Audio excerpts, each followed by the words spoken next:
What's up, YouTube? Brandon here with Beard Guy EDC. If you guys haven't tuned in before, I do EDC content, a lot of reviews of knives, flashlights. I haven't done any pens yet. Maybe I'll have to do one of those soon. But yeah, I'm just starting the channel up really. Still pretty new. But we're going to be doing all things EDC. Today, I'm actually going to be doing 5 of my favorite knives in my collection. They're not my top 5, but they are 5 knives, and they are favorites for my collection. So they're not in any particular order. They're not ranked from my favorite to my least favorite or anything. They're just 5 knives that I wanted to talk to you guys about because they're in my collection and they deserve some time on the channel. They're great knives. They might hold some sentimental value to me. They might be something that I use every day, but it's just 5 knives from my collection that I absolutely love. Maybe in a little while I'll do another video, like my actual top 5 EDC folders, so that'll probably be more ranked from number 1 to number 5 and how often I carry it and whatnot and how it's held up. I'm rambling on a lot here, I'm sorry about that, but it's just a little bit of a complicated video to explain. It's not exactly my top 5 favorite, but it's 5 that I really love and just wanted to talk to you guys about today. So let's jump in, and I hope you guys enjoy the video. I hope it's informative for you guys. I hope you enjoy all the EDC content I've been putting out. And if you want to see more, don't forget to hit the notification button, like and subscribe, and comment to let me know what you guys want to see. Enjoy the video. Okay guys, we're going to jump on in here with 5 of my favorite EDC folders. I'm going to be honest with you guys. The top one, the Artisan Osprey, it's not really an EDC folder for most people. It's quite outrageous, but it is one of my favorite folders, and I couldn't not include it in this video, and that's why I'm not calling this video my top 5 EDC folders. I might do that video down the road. Like I said, it's not my top 5 EDC. It's not 5 that I carry every day. If it was, the Honey Badger would probably be there, a couple other cheaper knives. So instead of actually doing a top 5, it's just going to be 5 of my favorites from my collection that I'm hoping you guys are going to enjoy too. And we're just going to talk about a little bit. I'll talk about some of the weights, the blade lengths, just compare them overall and show you guys up close what they look like in hand. So I guess we'll start from the top and we will work our way down.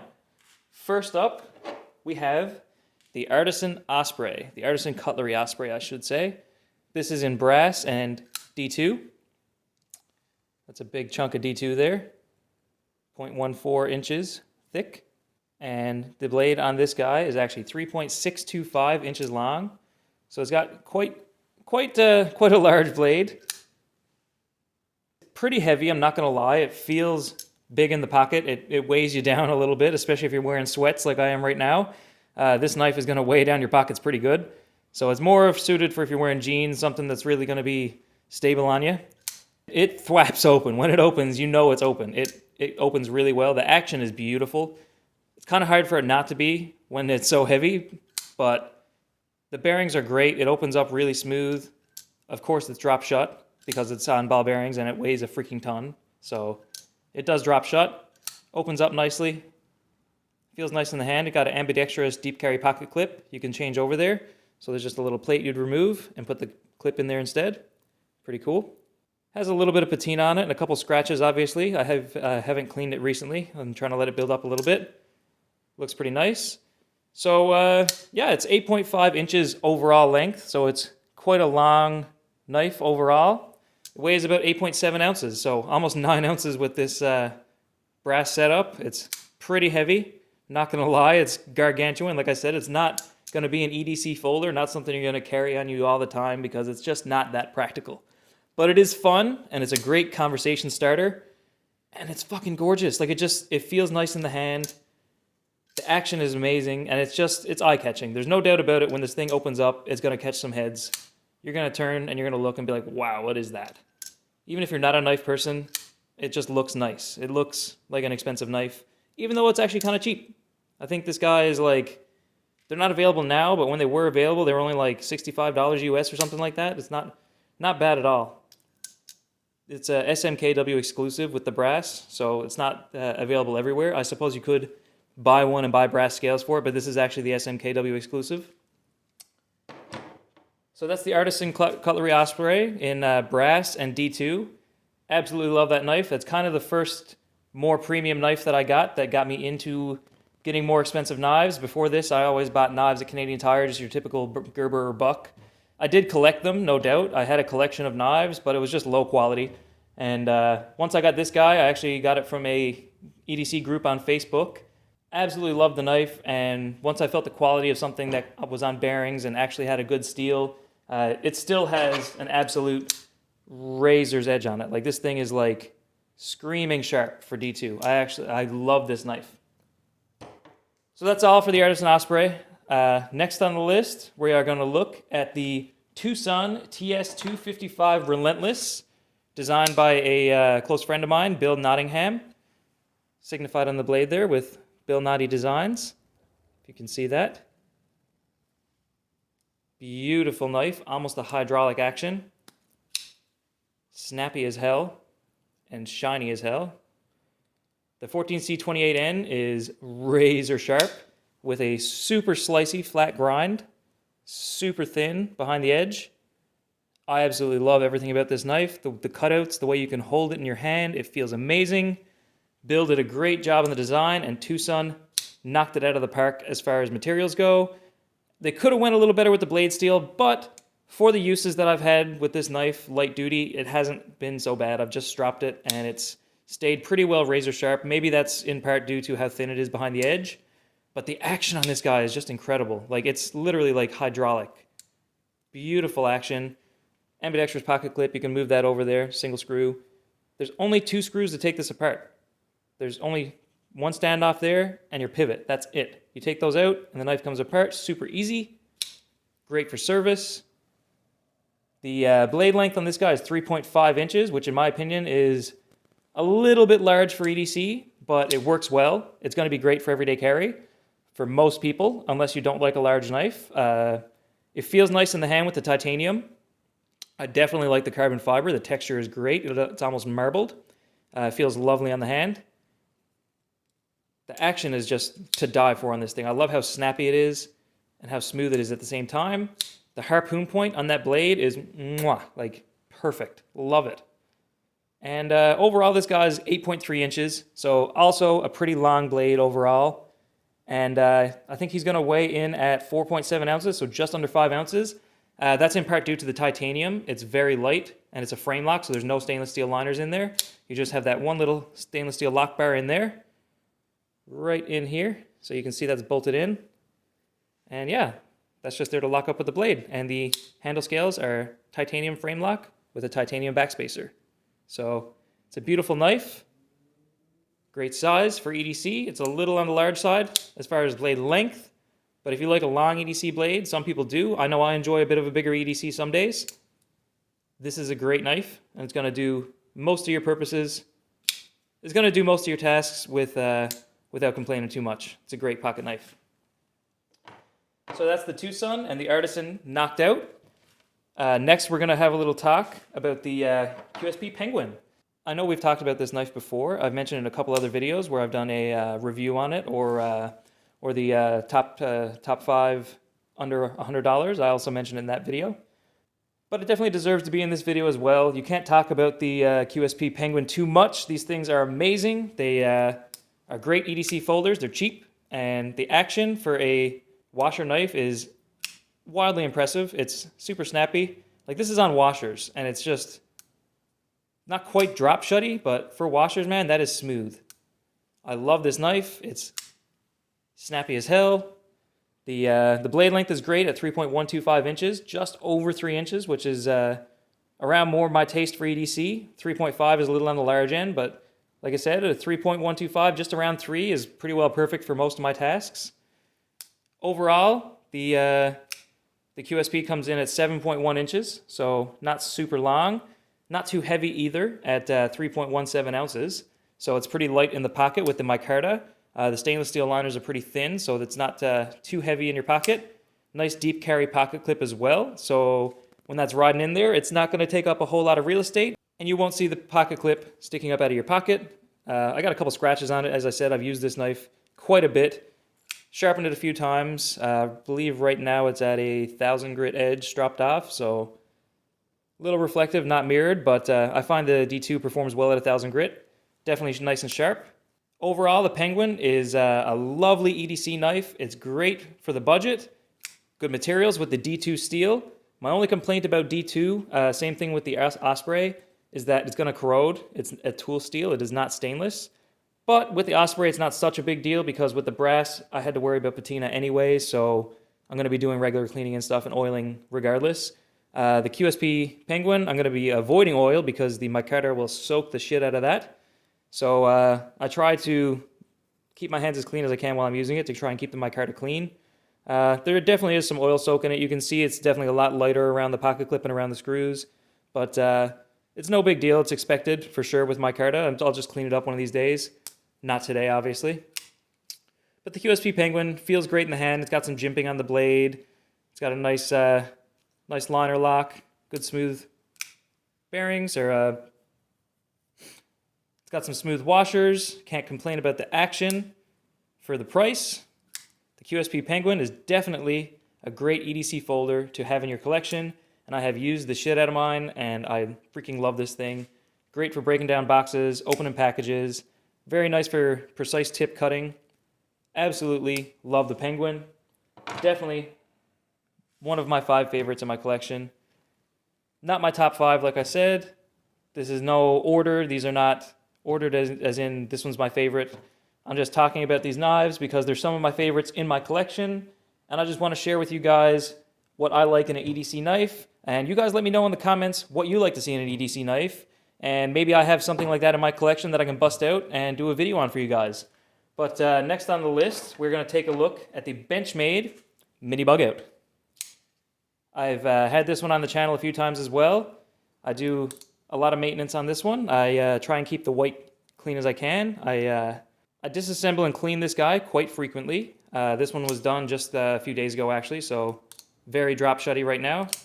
Snappy. As soon as I pull back that bar, that blade's going to drop shut. It is beautiful action for bushings as well. This is a lot better than the QSP, obviously, but that's in part due to the axis lock.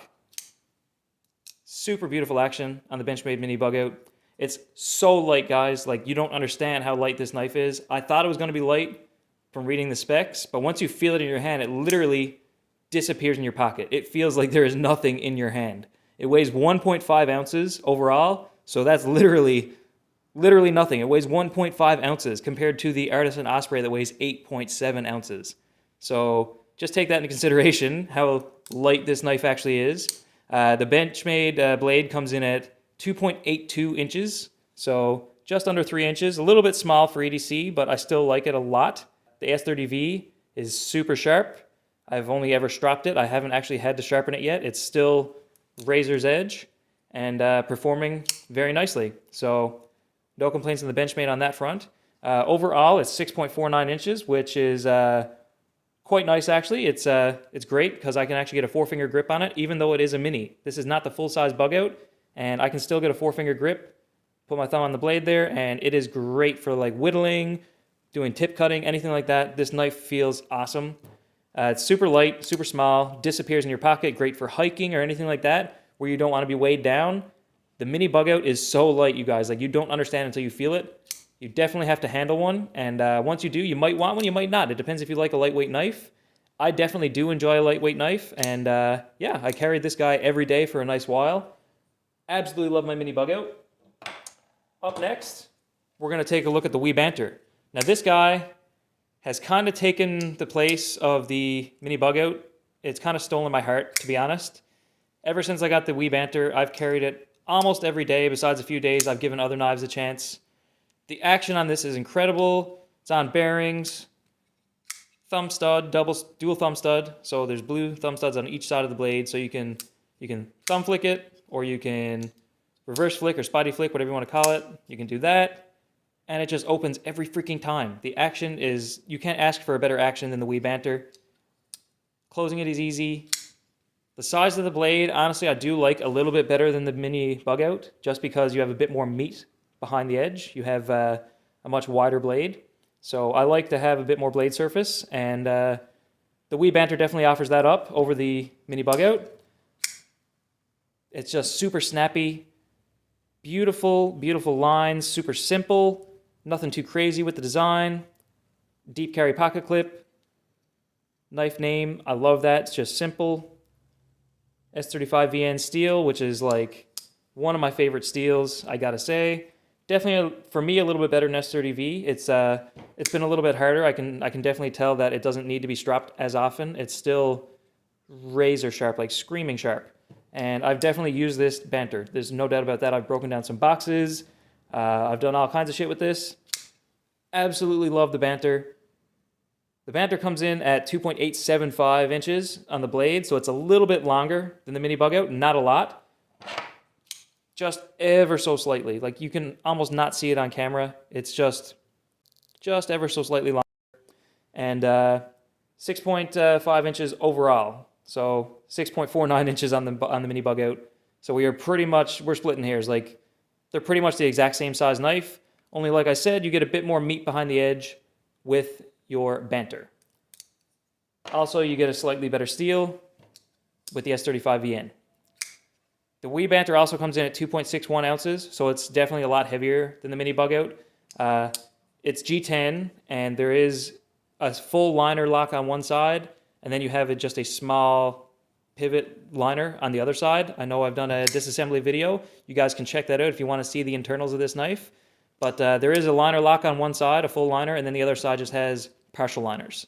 So they're trying to save weight, but they can't hold a candle to the mini Bugout that doesn't have pretty much any liner at all. It just has the plastic scales and the axis lock mechanism housed in there at the top. So super lightweight. If you're looking for a really light knife, the Bugout's probably going to be your choice, most likely. But if you're looking for a knife that's still lightweight, not quite as light as the Bugout, but going to perform maybe a little bit better, the Banter's your option.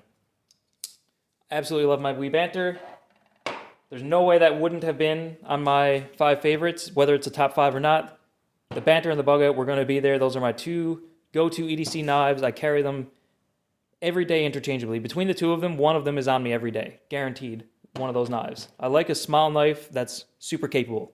There's just something about having a knife that is this big but can do the same shit as a knife that is this big. So that's just me. I like to have a small EDC folder that's surprisingly capable and going to be able to tackle a lot of tasks that I throw at it. I hope you guys found this video informative. It was definitely a lot of fun to talk about these knives with you guys. Not carrying a whole lot on me tonight, but I will do a pocket check for you guys. I'm carrying my Rake P801SF flipper. Has the blue accents with the thumb stud and the pocket clip, and also the pivot ring is blue as well. So it's a beautiful folder. 14C28N, same material as the TUCSON. Nice little action, ball bearings. So this is my carry for today because some of my favorite knives that I usually would carry are on the table. So pick this guy up, and yeah, he's what's in the pocket right now for the knife. Don't have a secondary, just him today. And for a flashlight, I just have my keys, and I'm rocking the Olight i3E EOS, just a small light.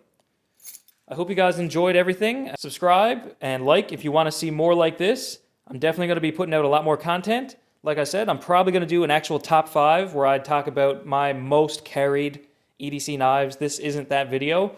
This is just 5 of my favorite knives out of my collection. So we're going to do a video in the future where I'll actually do a real top 5 of knives that I actually use a lot. So it's going to be real life, everyday use. These are my 5 knives that I'm going to go to for EDC. Really, I don't carry these top 2 at all. They're mostly just in the collection because they're freaking awesome and I like them. Definitely capable, but I just don't really carry them just because I don't want to call them safe queens, but the TwoSun is very sentimental to me because Bill is a friend and I just don't want to damage it. I actually have a signed personal note from Bill. I bought this knife off of Bill himself. And yeah, like I said, it just holds some sentimental value, so it's not in the rotation, but it is a definite favorite in the collection. I hope you guys enjoyed this video. Make sure you subscribe, make sure you comment, and let me know what you want to see next. And let me know what you like to see in an EDC folder, because this is my criteria for what I like to see, but you guys might like a bigger knife. You guys might like a smaller knife. You guys might not like bearings at all. You might only carry knives with bushings. So let me know what you guys want to see. Let me know what you guys carry, and have a great day. Take her easy, guys.